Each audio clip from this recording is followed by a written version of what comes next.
evening. Welcome to the very first episode of Brandsutra Talk Series, my conversation with the Industry Trailblazers. We'll invite our colleagues from different parts of the world to come forward and converse about their journey as a marketeers and share their experiences with us. Brandsutra Talk Series is the extension of my enduring endeavors to share knowledge and learnings to all future brand constituents, creative minds, strategists, and future marketers. So we all can come together to evolve as an industry and work towards to bring more professional approaches and respect to what we practice. It all started with my regular brand and advertising column, which followed with my book Brand Sutra, published in the year 2015. Now it has progressed as a talk series, which I hope will bring lots of worthy dollars for us from these industry trailblazers. These trailblazers have proven track records. I'll be speaking to all the different key partners in the process of brand building, which will include brand marketers, agency owners, best creative minds, and planners who will share the knowledge with us in the platform of Brand Sutra Talk series. Today, I have with me my friend whom I know for almost a decade now, passionate father, and one such great personality who has almost 2 decades of experiences working as a brand marketer in a region which includes Bangladesh, Nepal, and India, with some of the best known global companies in FMCG and telecommunications. He has worked in the key position managing brand communications in Unilever, Marico, and now Robi Akjata, and in the process have lots of experience of doing many successful brand campaigns and new product launches. I saw him launching a very interesting work recently around online school in his current position, and we will talk with him on this as well and many more.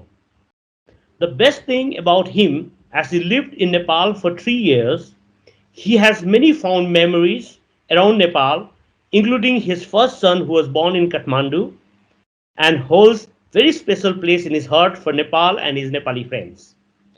We'll also speak to him about his working experiences in Nepal and some of his successful work during the tenure.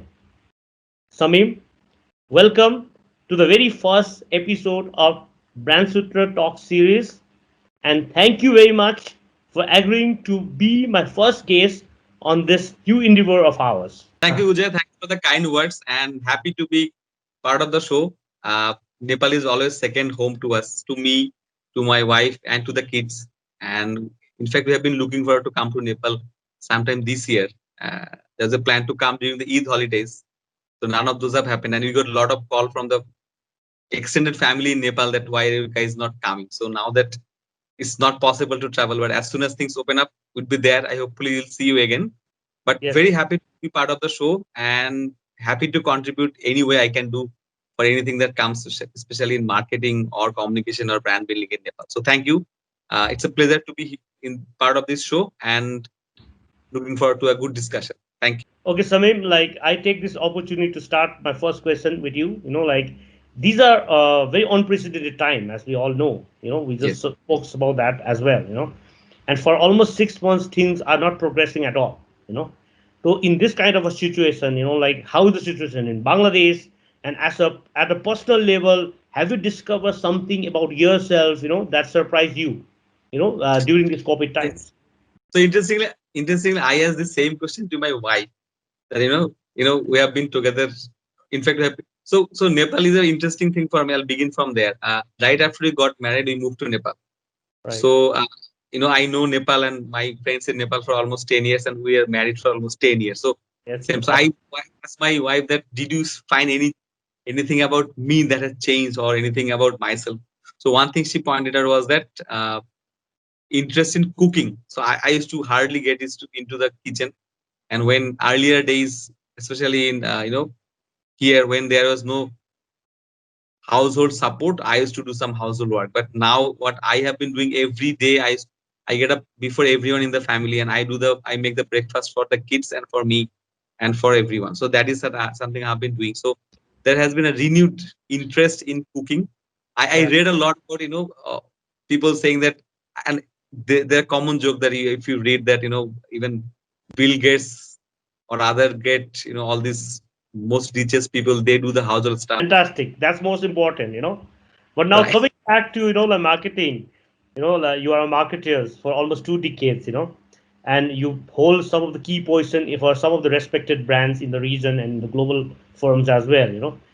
Could you tell us what has changed in last 6 months, especially, focusing on marketing and consumer behavior? I think as you know, this last 6 months or especially the corona has been disruption. And anytime disruption comes, there are massive changes. So honestly, when in the beginning of this crisis, I was always comparing this time with 2008. And if you remember, for you and me, when we were young managers in those days, and I remember 2008, the financial crisis. And I remember that time I was managing Lux.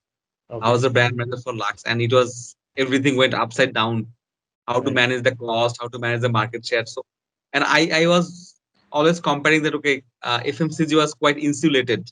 Right. So at that point in time, most of the industries were affected, but FMCG was affected the least. And I was saying like I also felt like okay, this is going to go in few months, and probably this would not be a disruption like that. But I felt this is a disruption. So I think the biggest change that has happened, the normally in marketing we always say this is essential, this is not essential, you Right. know everyday thing. So I felt that there has been a massive change in that perception. What is essential in life and what is not essential in life. Right. Earlier, say like hand wash or basic hygiene. These are like in a lot of cases, and take the case of Bangladesh or Nepal or even rural India. These were like luxury. Like yeah, hand washing is okay, but how frequently do I do that? This is I'll do only when I have money. But health and hygiene, there has been renewed interest, like massive focus on this. So the whole idea of essential and non-essential has changed. That is one. Second thing that has happened, I believe there has been it's very fast change in the lot of trends. So e-commerce, digitization, all the online things. These were there. It's not like it was not there. But suddenly, because you can't go out, you have to stay home, and so all these have become suddenly online. So Right. that has been so a lot of changes that will probably take 5 to 10 years to be actually in effect. Those have happened in just a span of 2 3 months. Right. So whole I see the whole idea of digitization has really been massive. The other thing is also I felt that in a lot of cases, and this is not just countries like Bangladesh, India, or Nepal, but globally, the role of civil society, the role of social institutes, the community. Earlier, no one really thought that there is a community level is important, being together, supporting each other. Government's role in healthcare, government's role in community development. We always felt like we're on our own, especially even middle class and upper class. We thought like, yeah, this is not, I can manage on my own. If I'm sick, I'll get treated here. If I don't, I'll go to a country outside my own and I'll get treated there. But this has reminded that no, the basics are very important. Basics healthcare, basic social net, social support system. Those are very important. So if I summarize, one is the idea of essential versus non-essential. Second is the massive digitization, and third is importance of civil society, importance of social institutes that has been completely revamped, renewed. So there are three that I would say top. Thank you, Sabin. That's a very nice observation. I also, it was also enlightening for me to, understand few things that you spoke just now, like, and it is making sense. But coming back again to another question, like, you've been a passionate marketer, I know, and I've had an opportunity to work with you as well, like, going forward, like, what kind of marketing story would be more relevant, especially in our part of the world, like in South Asian context? So I think one is that, and I have been a big believer of human stories, and I Okay. always look like when someone, and this is the case I ask everyone, when Yeah. someone's telling me any script, any story, I always say, okay, is it going to move me? It could, does it really evoke any emotion? So I Right. believe that especially in countries like South Asia, which is moving faster than rest of the world, development is happening very fast. Yeah. All the good things happening here, and people are very optimistic. When rest of the world is looking for 1%, 2% growth, countries like Nepal, Bangladesh, India, we are not happy with even 5%. So Yeah. 5% is basic GDP. Like that is what we used to normally look at. So one is, so I think the human triumph, human victory, and the human stories, Right. the stories of struggle, stories of success, and moving forward. Those are going to be very important. But Okay. having said that, I think most important that comes to me is that, and this is a case across the world now. Brand cannot be something which is sitting on the fence. I think that days are gone. And Okay. you all see the global brands, they're taking Yeah. stand. Right. And this is Right. what when I was working in Marico, India, and this is what I've learned from the agency. He used to always say the brand has to take a stand. You cannot be just sitting there and doing not doing something. It is not about, because today, and this is the, if you say Nike case, Right. or the global brands, they are like living human beings. So people are now concerned about fair trade. They're concerned about climate change. There are countries like Australia, India, Bangladesh, Nepal, is that are the brands taking a stand. You Right. cannot just be sitting there and not doing anything. It is not just about profit, but on Yeah. the bigger issues of life, bigger issues of the society as a whole. Are you taking a stand? You can be on the left, you can be on the right, but you have to be somewhere. This human story part. Do you really care about me as a human, and do you really care about the society as a whole, and are you doing something for that? That is going to be very important, and we have to keep on doing things in that line. Very nicely said, Samir. Like the brand has to take a stand, and there has to be a human story or emotion involved, rightly so, and I also truly believe that, but having said that, in a given context, like people are also saying that data is a new goal, and global Yes, experts are saying that because of the yes, sheer dominance of e-commerce algorithm, power with yes, both first and third party data, do you yes. think there will be no more, like they are also saying that there might not be any role for brand marketing because choices will now be made by algorithm, while we Yes. see consumer are going more online, and it has been So far accelerated by the current situation. What do you yes, have to so say as a so marketer? yeah, so I think this is a very interesting story, and in a lot of cases, and now that we are also getting some more understanding of AI, Yeah. what AI is going to do, what AI is not going to do, what robots is going to do. So one of the thing I feel that AI cannot do what human can do. So basically, we're saying that things which are repetitive, Yeah. that you can teach a system, you can teach a computer what to do, and he or she, not he or she, the computer will follow that. So I feel that in a lot of cases where the marketers, the brand marketers add value is, understanding consumers behavior, predicting it, understanding the values, Mm. understanding emotion, and predicting the future. These are something where probably I don't think AI or computer would be able to do that. Yeah. So yes, they might be able to. And I see we did some work in India. I remember Marico used to do some work, like we used to make a, if you make a artwork, and there is a system you can put in the system, and it will tell you that when it is exposed to a human being, which are the part of the artwork it's going to see, like top, bottom, like that. So those are like, yes, maybe some kind of evaluation it can do, but Yeah. whether it's a good story or bad story, that has to be done in red market here. So Right. I believe, and I believe that one of the things that we're seeing right now, there's a massive disparity in terms of digital. What is Right. digital in Bangladesh? What is in Nepal? Vis-a-vis what is in India? Yeah. There's a massive changes. So Right. some countries, some brands, some companies are far ahead in the curve. Some Yeah. countries are behind the curve, and some are even not there. And Yeah. that is the case for a lot of the brands. But I believe 5 year, 10 year down the line, that will be basic. Every company would be almost in the same line in terms of use of technology, in terms of e-commerce, in terms of digitization. So there will be level playing ground. So in that case, it would not be the excellence of technology. Obviously, that would be basic.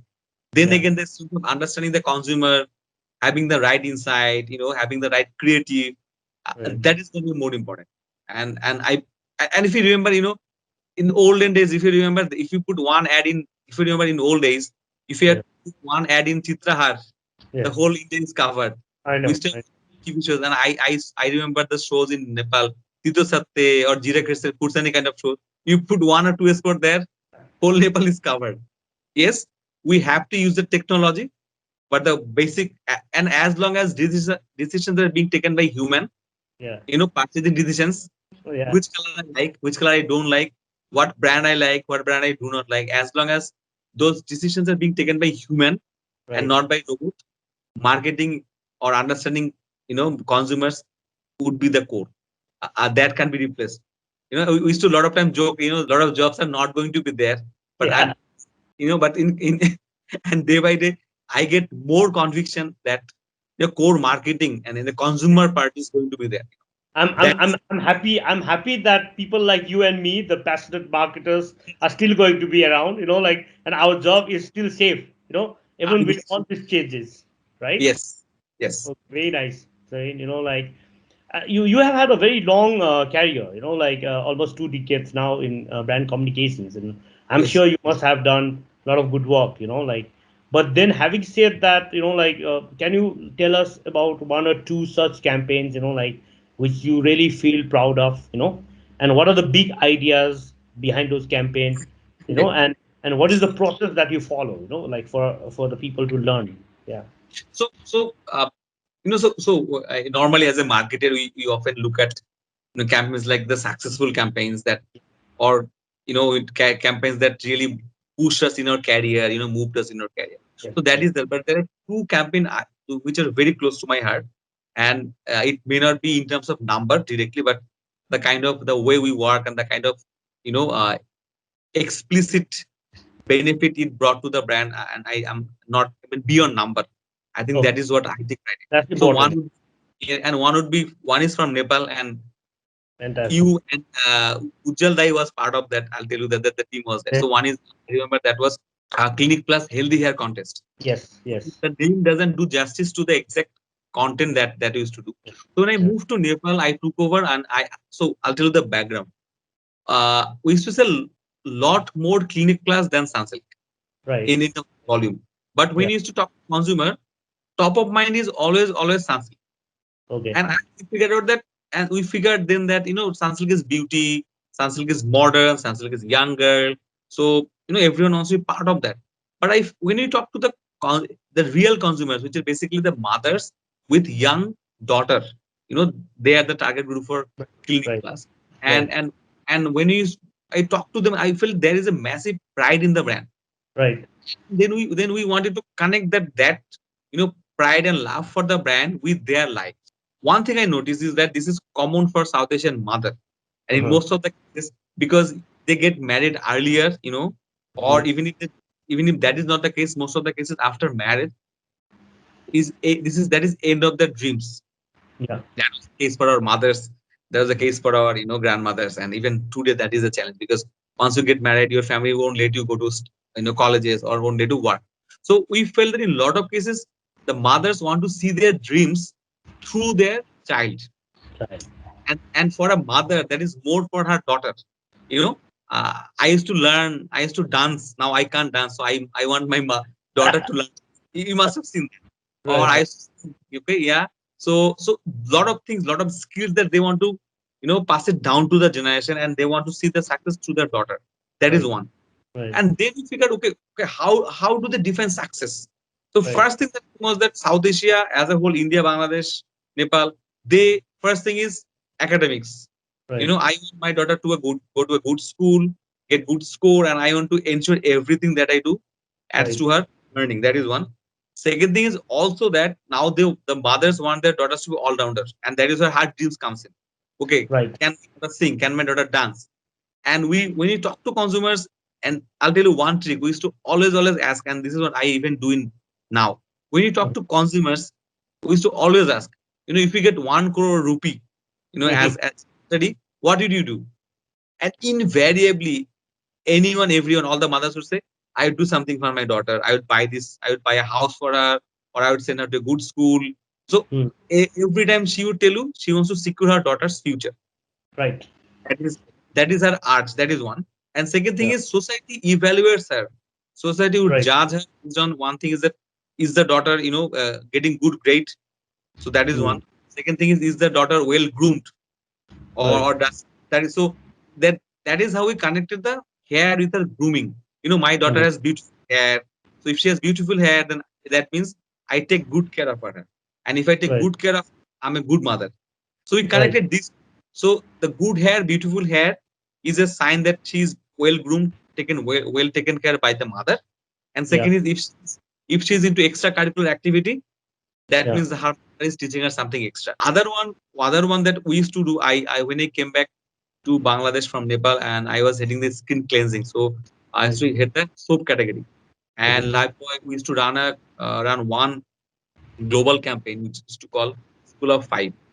School of Five means you wash your hand 5 times a day, Right. and you save from all the disease, which is you're seeing now. Hand wash Very has come. now. Yeah. So this was a public-private partnership, and so Unilever was there globally. This is a global project where Unilever was there, and we worked with another four NGOs, and this was co-funded by British government. Mm-hmm. British government Department of International Development, they Mm-hmm. co-funded. So it was the biggest private public partnership in public health. It was a school-based program where we used to go and teach the kids how to wash their hand, and this was a very beautiful program of 21 days. So one of the Okay. learning that came up was that, so this is, and I when why I like this company is that this was heavily science based. Mm-hmm. So it did global research, and there was London School of Tropical Health and Medicine. So one Okay. learning was that behavior change is next to impossible. Mm-hmm. So and we saw in countries that uh, the assumptions were, why do people not wash their hand? Probably it is availability of soap, and then we found that no soap is there. Second thing was, the soap not being available right at that moment, and we Right. saw cases in Africa where the soap was right there. So soap was tied to the end of her study. So Mm-hmm. soap is with her. Even then, she's going to the bathroom, coming out, not washing her hand. Okay. And Okay. then everyone, you ask everyone, no one will tell you no. No one would ever tell you that no, this is not important. So Mm-hmm. so it was devised in a manner that if you do something continuously for 21 days, it becomes a habit. Right. Right. So then we went for national communication on TV, and we used Mm-hmm. to go to schools, and we used to teach the kids that we used to go on day one. We used to teach them that you have to wash your hand, and we used Right. to give them a task that you have to go and teach your mother and daughter. You have to teach your the families around you, and Yeah. again after 1 week we used to go back again. So we used to visit them on every week for 3 weeks, once a week for 3 weeks, and we used to give them certain tasks. Mm-hmm. And uh, through this campaign, we reached almost more than 2 crore people nationally under Wow. this partnership. And this was one of the biggest private public partnership globally on hand wash, a school based Yes. program. So Bangladesh and Indonesia were two programs, and these were globally featured by Unilever in WEF, Mm-hmm. featured in WHO's hand washing program. So Indonesia one was basically, it was done by the Ministry of Education at school level, but this was something which was done in Bangladesh. It was done by Unilever and four other NGOs co-funded by British government. So the impact was really really big. And Right. what Unilever believes is that doing well by doing good, and the how Lifebuoy wants to change people's life and really really make change in people's life in a positive way. Right. That is, it was exhibited. So that is very close to my heart. Fantastic. Both the case studies are beautiful, work you've done. I think you have cracked the consumer insights very well enough, like, and there were a lot of emotions, and then Yes. something to do with social good as well, like, I think that has really worked in both the cases, I'm very happy to hear about the work that you did during your tenure in Nepal. It's also close to our heart. Like, coming back to again your work history in Nepal, like, I was just thinking that what is something that you miss about Nepal the most, or a Nepali consumer as a marketers? Okay, so interesting thing is that Nepali so and I felt that, so one of the things that we used to always, so when I came to Nepal, and that time the business head was Kamran Bakar. Yes, He was a Bangladeshi guy. He I and know. I worked with Kamran Bhai in Nepal for around less than a year. So Okay, the day I joined, he said that this is not Bangladesh, and the biggest change, he said, very high degree of beauty quotient. So, right. so beauty is a very core aspect of Nepali consumer. And he used to tell me, just go around and see. We used to see the, even the traffic police, the lady traffic police, she'd be, her eyes would be quite well done, hair is well done. So, Right. so that is something I used to always compare, Nepal with northeast of India. Hmm. So the kind of fashion icon, the kind of fashion statement that people have, especially for even for guys, the hairstyle, the Yeah. kind of love for Korean film. Yeah. uh, hair, look and feel, and we have seen the resilience. Earthquake, the kind Yeah. of political turmoil that people had, the kind of resilience that you share, which Right. we used to always take pride for Bangladesh. In olden days where there was flood, natural calamities, how Bangladesh has passed through all those. I always felt that the kind of resilience and optimism Nepali people, Nepali consumers have about the future is fantastic, and I'm sure it's going to be future has to be much brighter than what it is right now. So Okay. so that is something I really think Nepal is completely distinct than India, Bangladesh. Thank you, Samin, for your kind words towards my fellow citizens. Now, you have had a very unique, like career. Like you worked in three different countries in the region: Bangladesh, Nepal, and India. What is one key difference or similarities, between these three countries in terms of the consumer insight, which can be very relevant for any brand? So if I tell you, like, say, uh, interestingly, I worked on hair. Yeah. I worked on shampoo, shampoo and conditioner, and for Marico I worked for a longer period with hair oil. Right. So so the consumers, basic consumers, our South Asian women. So basic is almost the same. Right. Their so responsibility, you Hmm. know, from early days, and I'm sure we need to change that.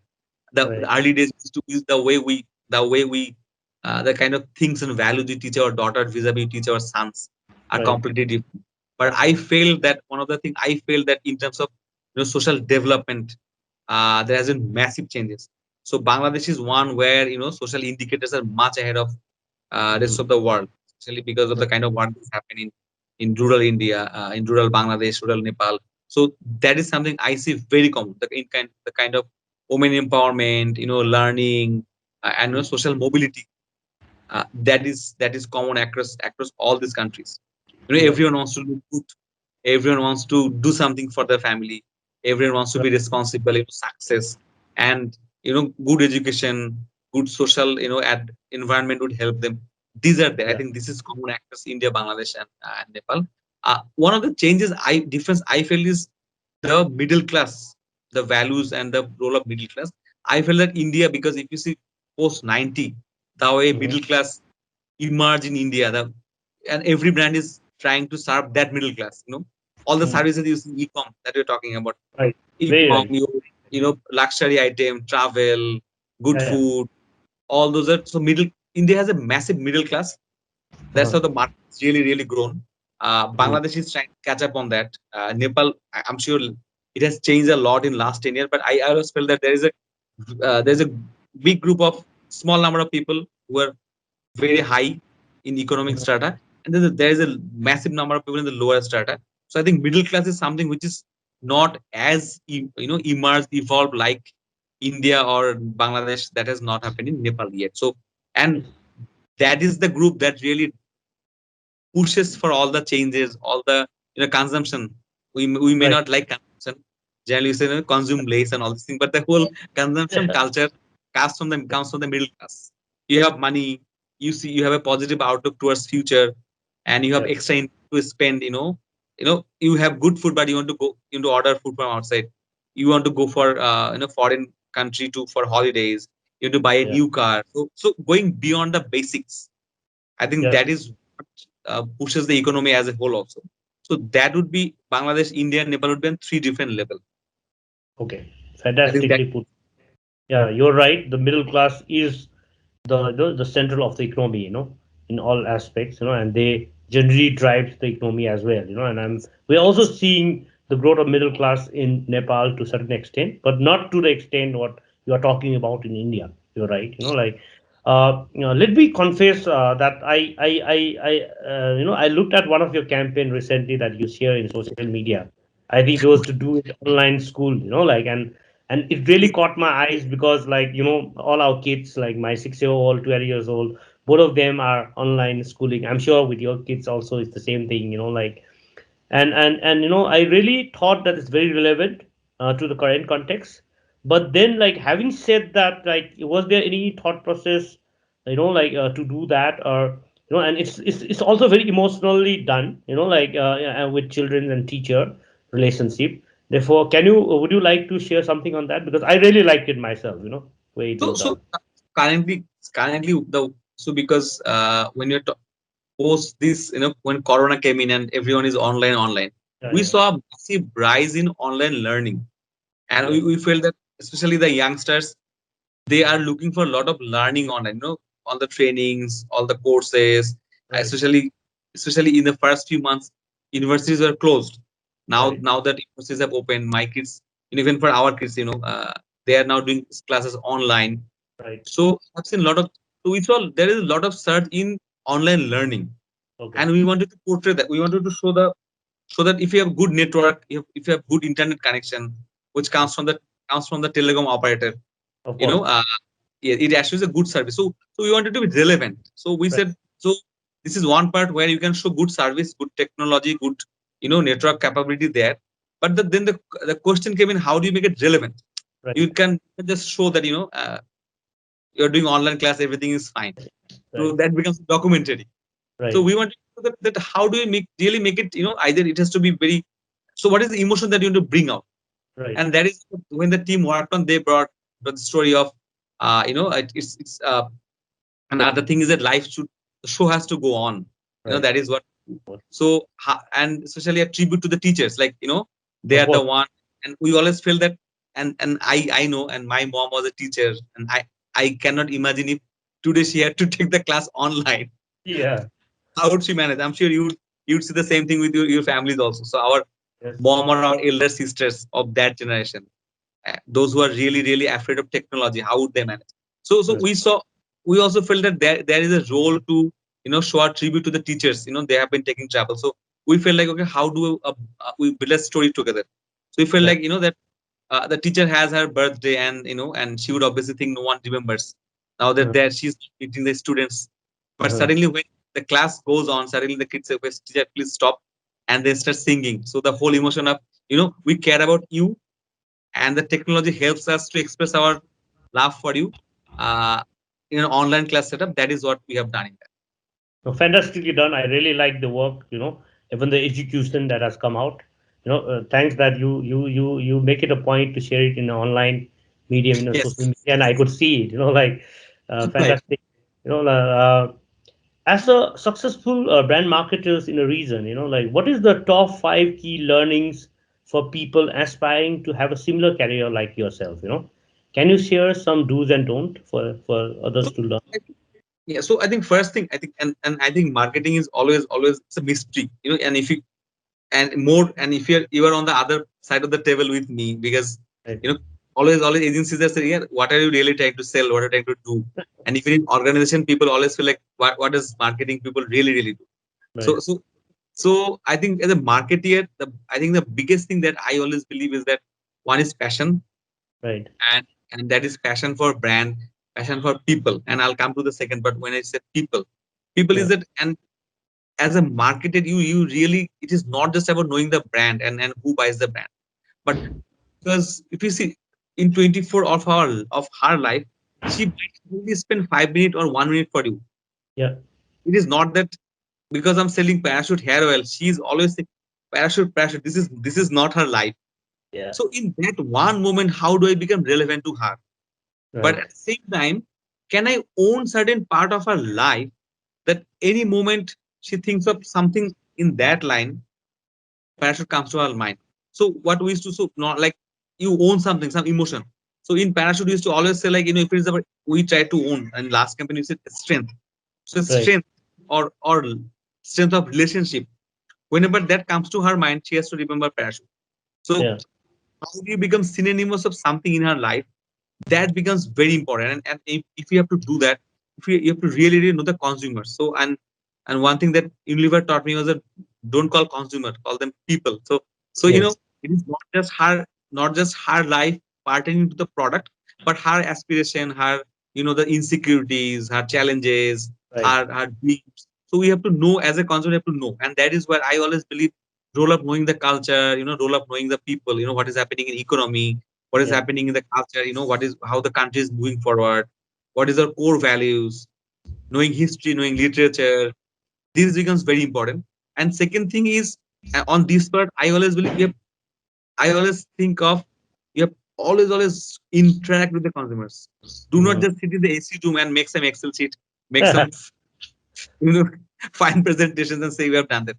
You have Yeah. to know the consumer, and once you know the consumer, you have the right insight, rest will follow. And third thing is most important is, and the point that we touched about in the beginning, the role of creativity. I think this is something that is what the marketers brings on the table, something no one can do. So Right. you have to know the logical part. The Mhm. logic has to be there. You know the consumer, know the business, know our life. And how do you bring the magic on the table through creativity?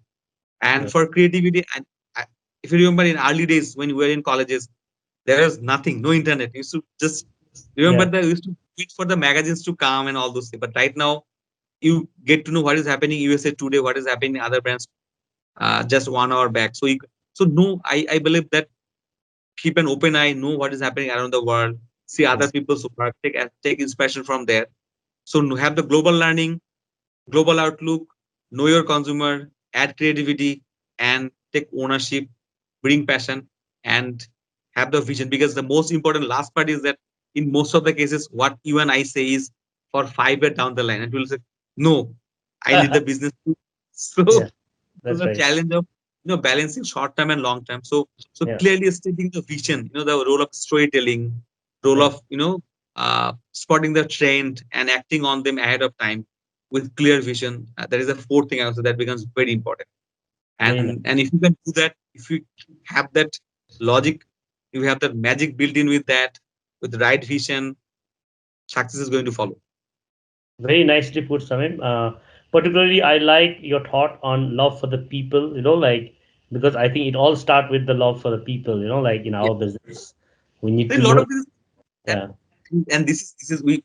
I'm sure our seniors used to say probably same thing about us also. Like Right. to say like, "Arey yaar, consumers, she doesn't know anything. She Right. doesn't react properly to the communication. These Yeah. are rural people, uneducated people. What do they know? No, but end of the day, if you think she is paying for your salary, Right. so That's right. it is just you. It is important that you know her. She Right. doesn't have to know you. So I Yeah. think that is what becomes very important. Then knowing the consumer and doing the right thing for her, Yeah. and if it, or him, if you can do it right, things will fall in place. Yeah. I mean, we've almost come to the like end of the show, but would you like to have any parting note for advertising and brand marketers in Nepal? What are the areas they should improve? Because you worked here, you know about the industry a bit there in Nepal. Therefore, what are the areas that we should improve to have great advertising works? So I okay. So interesting. So I think I spent quite a lot of time there, and I still today I follow what is happening there, Yeah. especially with your team. When I joined, one of the I think changes I wanted was that in terms of the whole ecosystem is very important. Right. So I like the basics of having the so one challenge I had in those days was the absence of data. The Right. Nielsen data was only urban. I'm sure now, probably I hope probably it is much better now. We didn't have household panel kind of data was not there. Right. Media tracking was very basic in those days. So I think having that ecosystem, that all the data. So in those days, we used to take a lot of decision on gut feeling and, Hmm. and through directly communicate with the consumers. Right. But as what you said in the very beginning, data is the new oil. So I Right. think those having the data, in a scientific manner and having access to all the real time data, I think that is one part. Probably I don't know the current state, but I think that is one Nepal should or Nepal has to improve. That is one. I saw that the kind of pride people have, and I have seen some campaign that when you strike the balance of knowing the local culture, doing something for local people, be culturally relevant, be Right. relevant to their life. And I remember your campaign that you have done a few days back with Right. Rajesh Hamal Dai. When you really know the culture, and I always felt like and unlike Bangladesh, honestly, Nepal is diversified. Right. And I used to say that for India, that India is not a country; it's a continent. Because Yeah. not you have India better than me. North, Yeah. South, East, these are like different continent altogether. So Right. I always felt same is for Nepal. The kind of diversity Nepal has, the Right. kind of local heritage, local beauty Nepal has.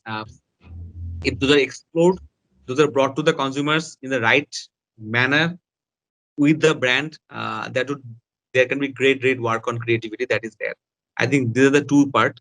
And third part, I always, and I am seeing Nepal and seeing Bangladesh, the marketing community has been a driving force, the way the country, shaping the values, inspiring new things. So there has been a massive change in Bangladesh, at least in the last 5-10 years, that passion for growth, doing something new, entrepreneurship, it has really evoked a lot of changes. I see kids in second year, third year, they do not want to work for any company. They want Mhm. to be someone like you. They want to be entrepreneur. I Entrepreneurs. think that passion has come out. So I think those, somehow marketing has to be forced for good, and which is obviously one thing. And second thing is forced for development of the country. I Right. think that is where Nepal community as a whole can be one big driving force. And obviously with the kind of passion, kind of resilience, kind of optimism Nepali consumers, Nepali people share for the country, for the future. If this comes together, I'm sure the future is great, not just bright, it should be brightest. And I look forward to that. Thank you, Samin, for those kind word again. Like and with this we come to the end. Thank you once again, Samin, for sharing a lot of experience and learnings with us today, and also to be my first guest for Brandsutra Talk series. I'm confident that today's insightful conversation with you will enable more positivity to us performing our passion of working in brand and advertising sector. Thank you very much.